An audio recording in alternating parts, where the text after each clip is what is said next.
नमस्कार। Sanjeev teachers training college Lalkothi Jaipur से मैं डॉक्टर रीटा झंझड़िया इस यूट्यूब चैनल में मैं आप सभी का हार्दिक स्वागत करती हूँ। आज की इस वीडियो लेक्चर में हम गाइडेंस एंड काउंसलिंग विषय में हम जॉब एनालिसिस का अध्ययन करेंगे। जॉब एनालिसिस क्या है? सबसे पहले हम बात करेंगे रोजगार विश्लेषण का अर्थ।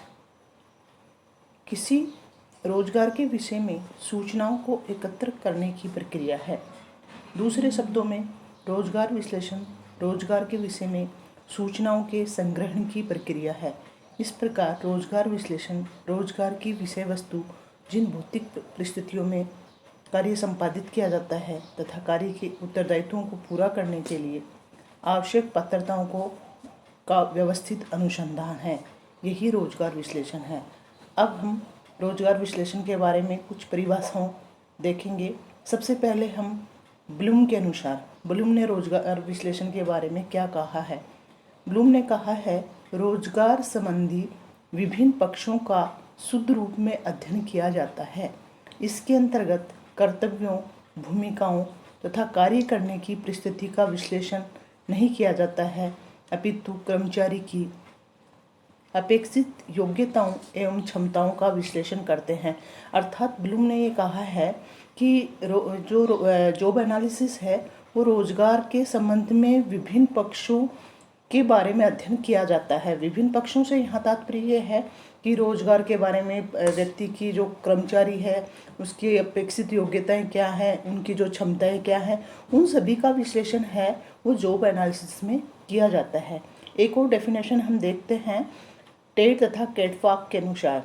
उन्होंने कहा है रोजगार विश्लेषण को वैज्ञानिक प्रक्रिया कहा है जिसमें रोजगार संबंधी सभी तथ्यों के संबंध में विवरण तैयार किया जाता है जो रोजगार की कार्यप्रणाली की पाठ्यवस्तु को प्रभावित करने वाले कारकों पर भी विचार किया जाता है। अर्थात जो टेड तथा कैटफॉक हैं उन्होंने कहा है कि रोजगार जो विश्लेषण है उसको एक वैज्ञानिक प्रक्रिया कहा है। यानी कि इसमें ये कहा गया है कि जॉब एनालिसिस है उसमें रोजगार से संबंधित सभी जो तथ्य हैं उनका विवरण होता है और रोजगार की जो कार्य प्रणाली है, उसके पाठ्यवस्तु है, उसको प्रभावित करने वाले जो कारक हैं, इन सभी बातों का इसमें अध्ययन किया जाता है। अब आगे हम अध्ययन करते हैं रोजगार विश्लेषण की विशेषताएं। अर्थात रोजगार विश्लेषण की क्या विशेषताएं हैं। नंबर 1 विशेषता बताई गई है विशिष्ट रोजगार संबंधी आवश्यक तत्वों का निर्धारण करना। दूसरी विशेषता बताई है रोजगार के सफल संपादन हेतु कर्मचारी की अपेक्षित योग्यताओं, क्षमताओं एवं कौशलों का विश्लेषण करना। अर्थात जो रोजगार विश्लेषण है उसकी एक विशेषता ये भी बताई है कि इसमें जो भी कर्मचारी है उसकी जो भी क्वालिफिकेशन है अर्थात योग्यता है, उसकी जो क्षमताएं हैं या उसमें जो कौशल हैं उनका विश्लेषण किया जाता है। ये भी एक इसकी विशेषता बताई गई है। तीसरी इसकी विशेषता बताई गई है रोजगार की कार्य प्रणाली को प्रभावित करने वाले कारकों पर विचार करना। यानी कि रोजगार की जो कार्य प्रणाली है वो कैसी होगी, उन कारकों पे जो विचार है वो भी एक रोजगार विश्लेषण की विशेषता बताई गई है।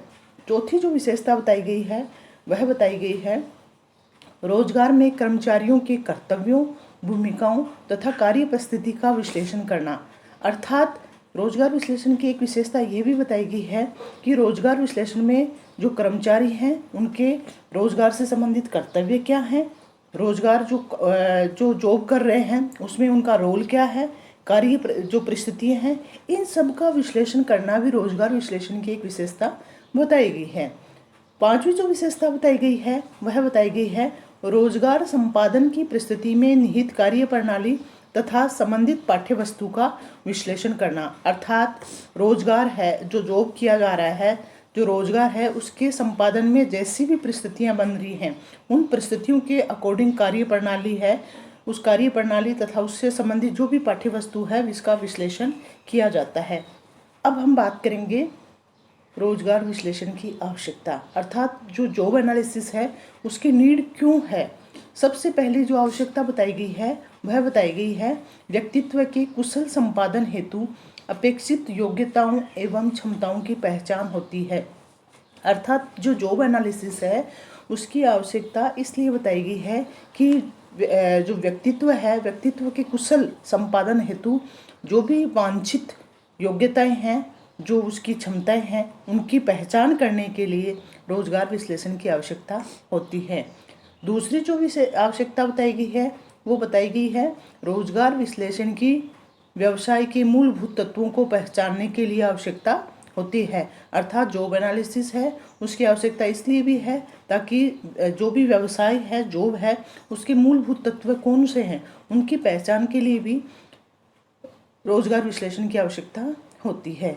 तीसरी जो आवश्यकता बताई गई है वह बताई गई है व्यवसाय के चयन हेतु व्यक्ति को वैज्ञानिक निर्देशन दिया जाता है, इसके लिए भी रोजगार विश्लेषण की आवश्यकता बताई गई है। चौथी जो विशेषता बताई गई है व्यवसाय निर्देशन में रोजगार विश्लेषण के आधार पर कुशल तथा सक्षम व्यक्तियों का चयन किया जाता है। अर्थात इसकी आवश्यकता इसलिए भी बताई गई है कि व्यवसाय निर्देशन में जो भी व्यवसाय किया जा रहा है उसके निर्देशन में रोजगार विश्लेषण के आधार पर कुशल तथा सक्षम व्यक्तियों का चयन किया जाता है। अर्थात जॉब एनालिसिस के लिए जो रोजगार कर रहे हैं उस रोजगार के लिए किस प्रकार के व्यक्तियों का कौन व्यक्ति इसमें सक्षम है, कुशल है, उसका जो चयन किया जाता है उसके लिए भी रोजगार विश्लेषण की आवश्यकता होती है। अब हम बात करेंगे रोजगार विश्लेषण के पक्ष। तो किसी भी रोजगार या व्यवसाय में कुशलता प्राप्त करने हेतु अनेक क्रियाएं करनी होती हैं। उन सभी क्रियाओं को 4 प्रमुख वर्गों में वर्गीकृत किया जाता है।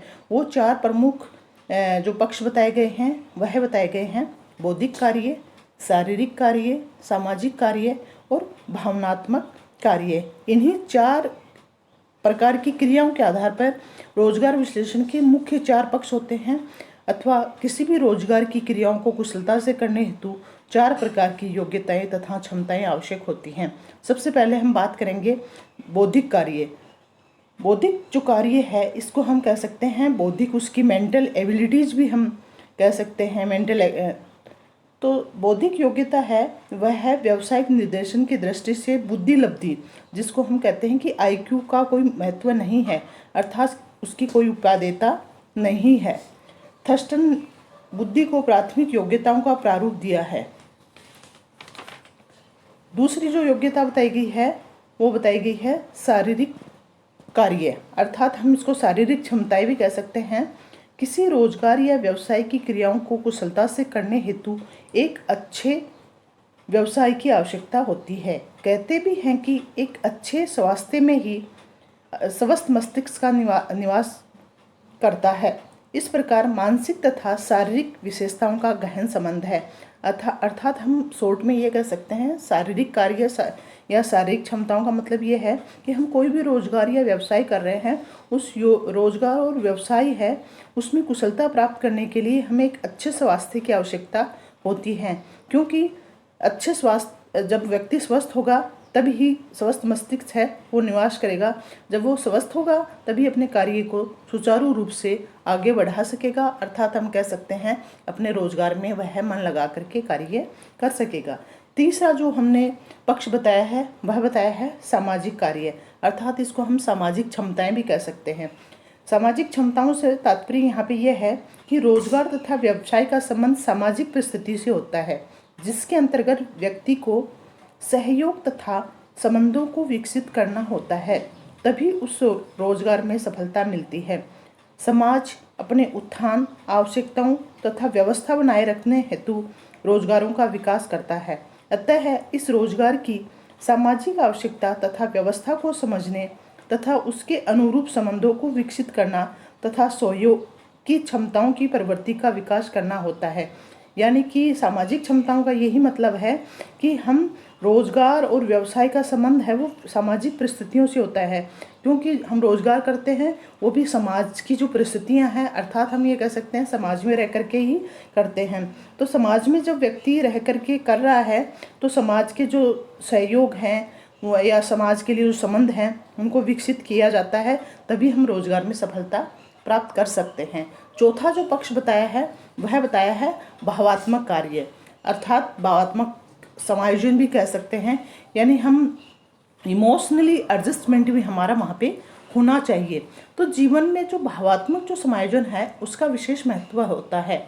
भावात्मक पक्ष को हम आंतरिक जानते हैं, परंतु अनुभवों तथा प्रशिक्षण का भी प्रभाव पड़ता है। यानी कि जैसे जैसे व्यक्ति को एक्सपीरियंस होता जाता है या वो एक्सपीरियंस के साथ साथ ट्रेनिंग लेता जाता है, तो जो भावात्मक हमारा जो एडजस्टमेंट है उस पर निश्चित रूप से प्रभाव पड़ता है। हमारे जो भावात्मक पक्ष में हमारी जो इच्छाएं हैं, हमारी जो अभिवृत्तियां हैं, हमारी जो अभिरुचियां हैं, हमारे जो विश्वास हैं, उन सभी का समन्वय होता है। अब हम आगे बात करते हैं रोजगार विश्लेषण की विधियां। रोजगार विश्लेषण की विधियां, तो रोजगार विश्लेषण में सबसे पहले हम बात करेंगे रोजगार विश्लेषण में अनेक विधियां हैं, उनको प्रयुक्त किया जाता है। तो सबसे पहले हम बात करेंगे वैयक्तिक मनोलेखन विधि। वैयक्तिक मनोलेखन विधि है, इसके अंतर्गत सर्वप्रथम व्यवसाय के तथाकथित सफल व्यक्तियों की गुणों की सूची बनाई जाती है। यानी कि जो भी व्यक्ति सफल हुए हैं उन सफल व्यक्तियों की सूची बनाई जाती है। सफल व्यक्तियों का पारिवारिक इतिहास है, व्यक्तिगत विकास है, स्मृति है, भाषा है, कुशलता है, उनकी मानसिक जो क्रियाएं हैं, उनकी मनोवैज्ञानिक विशेषताएं हैं, इन सभी का विश्लेषण है वो वैयक्तिक मनोलेखन विधि में किया जाता है। दूसरी जो विधि बताई गई है वह बताई गई है प्रश्नावली विधि। जो प्रश्नावली जो विधि है यह व्यवसाय से संबंधित कार्यों, दायित्वों एवं आवश्यकताओं के संबंध में जानकारी प्राप्त करने के लिए प्रश्नावली विधि को सबसे अधिक उपयोगी समझा जाता है। तीसरी जो विधि बताई गई है वह बताई गई है कार्य मनोलेखन विधि। कार्य जो मनोलेखन विधि है उसमें व्यावसायिक योग्यताओं को वैज्ञानिक अध्ययन करने की दृष्टि से इसमें 3 बातों पर अधिक ध्यान दिया जाता है। नंबर 1 बात ये बताया है इसमें मानसिक योग्यताओं का, नंबर 2 रेटिंग का ध्यान दिया जाता है, और नंबर 3 प्रशिक्षित प्रक्षेपकों द्वारा रोजगार में निहित क्रियाओं का प्रत्यक्ष रूप से जांच, जिसमें यह पूरी कोशिश की जाती है कि कार्य की क्रियाओं को विस्तृत विवरण प्राप्त कर लिया जाए। चौथी जो विधि बताई गई है वह बताई गई है परीक्षण द्वारा कार्य विश्लेषण। परीक्षण द्वारा कार्य विश्लेषण अर्थात विभिन्न प्रकार के कार्यों के लिए अपेक्षित मानसिक योग्यताओं का विश्लेषण किया जाता है। इसमें लिंक ने कुछ कहा भी है, एक विद्वान है लिंक, उन्होंने कहा है कि इसमें कुछ महत्वपूर्ण परीक्षाओं का गठन किया जाता है। परीक्षाओं के निर्माण से पूर्व उन्होंने कार्यों का विश्लेषण बताया है, कार्यों का विश्लेषण किया जाता है और ऐसे परीक्षणों का चयन जो कार्यों से संबंधित योग्यता का मापन करते हैं इसमें सम्मिलित किए जाते हैं। 5वीं जो विधि बताई गई है वह बताई गई है क्रिया द्वारा कार्य विश्लेषण। इसके अंतर्गत व्यवसाय में संपन्न होने वाली क्रियाओं का अध्ययन किया जाता है। इस विधि का प्रयोग चार्ल्स तथा हिटले ने सचिवीय कार्यों में निहित विशेषताओं तथा उत्तरदायित्वों के विश्लेषण हेतु किया है। 6ठी जो विधि बताई गई है वह बताई गई है समय तथा गति का अध्ययन। समय तथा गति के अध्ययन से तात्पर्य यहाँ पे यह है कि इस जो विधि है उसका प्रवर्तक है वो गिलब्रेथ को बताया गया है। उन्होंने गति इसके अंतर्गत बताया है कि गति अध्ययन के अंतर्गत कार्य महले निहित कार्यों की छोटी से छोटी इकाई का नमूना ज्ञात किया जाता है तथा शारीरिक गतियों का विश्लेषण किया जाता है। 7वीं जो विधि बताई गई है वह बताई गई है कौशल विश्लेषण, स्किल एनालिसिस। इसे समय तथा गति के अध्ययन का ही एक विस्तृत रूप माना जा सकता है। इसमें समय तथा गति का अध्ययन कार्य की परिस्थितियों में पाए जाने वाली मनोवैज्ञानिक योग्यताओं को ध्यान में रखकर किया जाता है। नेक्स्ट, अब हम अध्ययन करेंगे रोजगार विश्लेषण की उपादेयता कि रोजगार विश्लेषण है उसकी क्या उपादेयता है। रोजगार विश्लेषण के उपयोग से रोजगार की प्रभावशीलता में वृद्धि हुई है। यानी कि जब हम जॉब एनालिसिस है उसमें रोजगार के बारे में हम सारी रोजगार की जो संपूर्ण जो बातें हैं उन पर ध्यान दिया जाता है। तो जब रोजगार की सारी बातों पे ध्यान दिया जाएगा कि किस किस कार्यों से रोजगार है उसको अधिक प्रभावी बनाया जा सकता है, तो निश्चित रूप से रोजगार विश्लेषण के उपयोग से रोजगार है उसके प्रभावशीलता में वृद्धि होती है तथा प्रवणता परीक्षणों द्वारा कुशल व्यक्तियों का चयन हो सका है। यानी कि जिस रोजगार में जो व्यक्ति कुशल हैं उन्हीं व्यक्तियों का उसी जॉब में हम सफल वो कर सकते हैं, चयन कर सकते हैं। रोजगार के क्षेत्र में गतिशीलता आई है, इसका उपयोग है वो निम्नांकित संदर्भों में किया जाता है। सबसे पहला बताया है रोजगार संबंधी व्यवस्था। रोजगार संबंधी व्यवस्थाओं से तात्पर्य यहाँ पे यह है कि रोजगार की व्यवस्था का स्थान, उपकरण, समय तथा कार्यकाल की अवधि, आने जाने के लिए वाहन की सुविधा, अन्य सुविधाएं तथा कर्मचारियों के प्रशिक्षण की सुविधाएं। दूसरा जो उपादेयता बताई गई है वो कर्मचारियों से संबंधित बताई गई है, अर्थात उनकी शैक्षिक योग्यता, चयन की प्रक्रिया, वेतन निर्धारण तथा वेतन क्रम, कर्तव्य तथा भूमिकाएं, उनकी प्रोन्नति अर्थात प्रोग्रेस के क्या अवसर हैं, उनका ट्रांसफ़र है, कर्मचारियों के निवास आदि की सुविधाएं। तीसरी जो उपादेयता बताई गई है वह है रोजगार संबंधी अन्य कार्य, अर्थात रोजगार का भावी नियोजन, वैज्ञानिक निर्देशन, तकनीकी का विकास, निदान तथा उपचार संबंधी व्यवस्था। आज का हमारा ये टॉपिक है ये यहीं ख़त्म होता है। Thank you.